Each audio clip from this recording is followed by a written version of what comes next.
Estados Unidos no topo, e quando você chega no topo, é visual. O que vai acontecer? Começar a acontecer? Você vai começar a cair.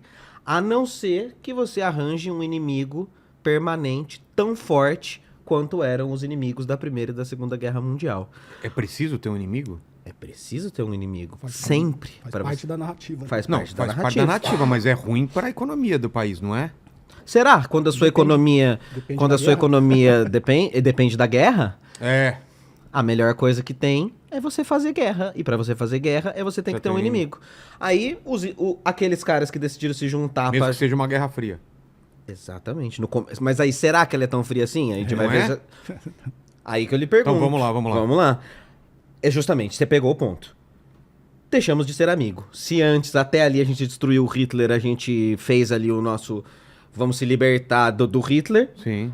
1947, o grande inimigo passa a ser ele, o comunismo. Então, mas o que acontece? Qual é o fato que dita isso? Agora ele é o nosso inimigo, a União Soviética. Duas coisas. O próprio expansionismo da União Soviética, que começa a ameaçar o né? mercado, e internamente a doutrina Truman. A criação dos inimigos internos de que a máquina dos Estados Unidos estava com comunistas infiltrados em todos os lugares. Tudo bem, eu tô tentando só ver assim. Como você convence o povo isso? Porque, pô, eles eram nossos aliados. Como eles são inimigos Mas agora? você imagina o seguinte, acabou a Segunda Guerra Mundial, destruímos a Alemanha Certo. nazista. Sobraram duas potências, os Estados Unidos e a União Soviética. Mas por que o comunismo é ruim agora? Porque para eles, no pós-guerra... Eu tô falando por Porque não somos nós. Se não sou eu...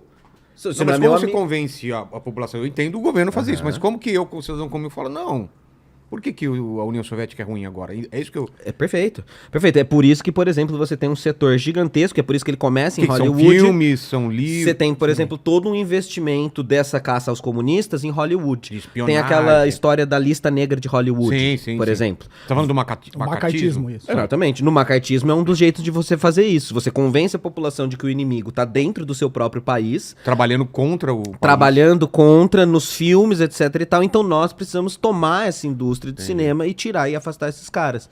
Então por isso que o inimigo é tão importante. Porque como é que eu vou convencer as pessoas de que o meu país tem fome, mas que a gente precisa mesmo investir em arma pra ir lutar nos lugares? Você tem que ter toda uma máquina de convencimento que é... Então assim, isso é legal de ver, né? Você vê que as coisas estão sempre aliadas, né? Por isso que eu comecei com invasão de fora, invasão de dentro e indústria de soft power. Você tem que sempre estar ligando os três, porque você vai invadir todo mundo, a galera do seu país vai começar a achar foda. Aí você precisa criar uma narrativa pra convencer eles. Você começa a convencer eles começam a se revoltar com você. Você tem que injetar do outro lado mais invasões e assim os Estados Unidos vai equilibrando. Então, você começa internamente... buscando no macartismo essa história, e aí vem essa questão da Guerra Fria. De fato, foi Guerra Fria do ponto de vista da guerra bélica Estados Unidos e Rússia. Mas os Estados Unidos, a gente não viu lá no começo que invadiu um monte de país, um a cada ano até 2001? Com qual desculpa? Este país tá virando comunista. Então a Guerra foi fria, pero no mútil. Porque se todos os anos tinha invasão, ela era uma guerra quente. Ela era uma guerra quente, quentíssima. Só não tinha participação direta no território dos Estados Unidos. É considerada fria por causa disso. É considerada fria porque as duas grandes potências não entraram em guerra as duas. Tá. Entre si. Mas os Estados Unidos patrocinam guerra todos os anos, né? E, inclusive, hoje, o grande problema que os militares, não sei se você já falou com o Farinazo aqui, né? O que está se tornando um grande problema para os Estados Unidos é porque a lógica da Guerra Fria, como disse o Kenji, pero não mútil, não era uma Guerra Fria, porque foi um momento de expansão, de investimento em armamentos militares em que se despendeu mais recursos, tanto dos Estados Unidos quanto uma corrida. Só que isso se mostrou porque eram armamentos utilizados para não... eram armamentos desenvolvidos para não ser utilizados, mas para impressionar. Sim. Então eles tinham que ter a melhor tecnologia, tinham que ter bombas nucleares. Não necessariamente deveriam ser eficazes. Sim. O que está se mostrando no conflito do Irã. Eles têm um armamento que foi tecnologicamente desenvolvido toda pela lógica da Guerra Fria, mais para impressionar, que no campo de batalha do atual não está se mostrando eficaz. Que drones estão fazendo a diferença. São equipamentos desenvolvidos com puta tecnologia, caríssimos, mas que um drone de $20 mil vai lá e anula a eficiência. E a União Soviética foi pelo mesmo caminho. na época também. A própria corrida espacial, tudo isso foi a União Soviética querendo estar à frente dos Estados Unidos e os Estados Unidos querendo estar à frente da União Soviética. Então eles desenvolveram e tiveram expansões militares, que inclusive foi o motivo da queda do Bloco Soviético, né? Que economicamente o Bloco Soviético não conseguiu financiar essa expansão, esse investimento em armamento, em tecnologia, né? Apesar da gente, se você olha, sem o viés ideológico, né, o quanto a ciência soviética desenvolveu muita coisa que a gente utiliza hoje, né? Assim, teve todo um grande investimento, mas cometeram erros econômicos que fizeram com que eles não conseguissem sustentar essa lógica da Guerra Fria, né?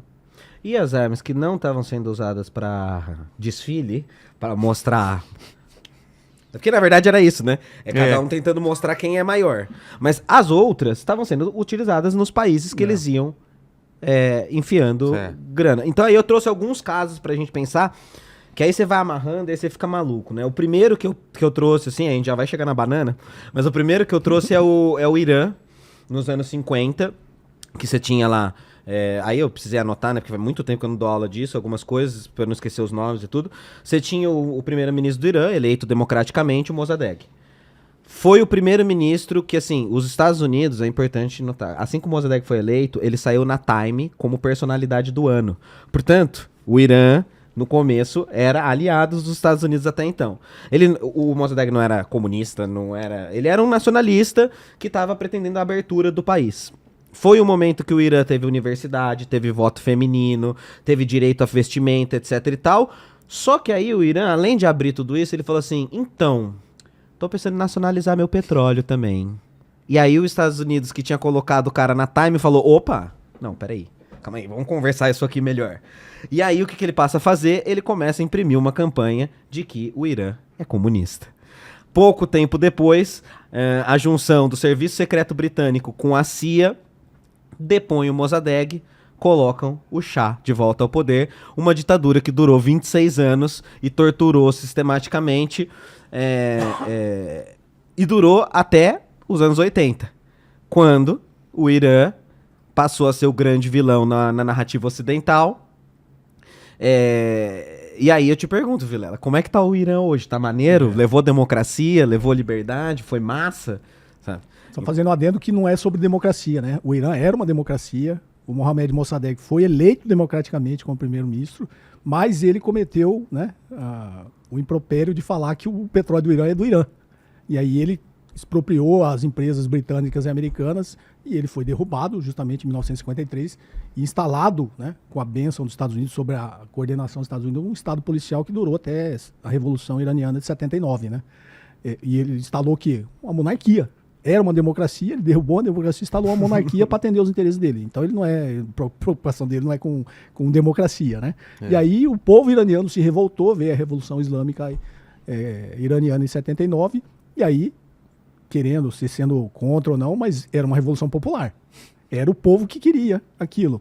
E aí, desde 79, que o Irã sofre sanções econômicas dos Estados Unidos tentando sufocar a economia iraniana, já a segunda vez que está, na verdade, eles patrocinaram, né, a guerra do Irã-Iraque.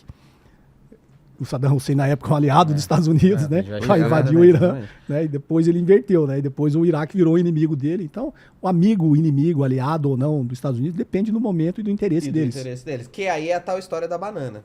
A história da banana foi... Chegamos lá. Olha, o olhinho do Homer já brilhou agora. Vamos falar da banana. É que eu tô com fome. Eu também. Uma bananinha agora, aquela flambada. Colocaram um açaí, então? Ô, louco, velho, para. Tá dando fome. Mas aí você não vai comer a banana. A banana e o açaí com leite em pó. A banana é um pedaço uma fração do que você quer. A gente tá falando da Guatemala nos anos 50, que é o seguinte, é bastante parecido no começo. Um líder democrático eleito, o Jacobo Arbenz, também nada comunista, vamos dizer que assim, mal comparado com o Lula, vamos dizer, entendeu? Reformas de base, e entre essas reformas, reforma agrária. E assim como o botão do petróleo, quando você aperta os Estados Unidos, aparece lá na sala do presidente cuidado, esse país quer nacionalizar seu petróleo. Quando algum país aperta assim, cuidado, a gente quer dar terra para os mais pobres, já apita lá nos Estados Unidos também, cuidado. E o que aconteceu?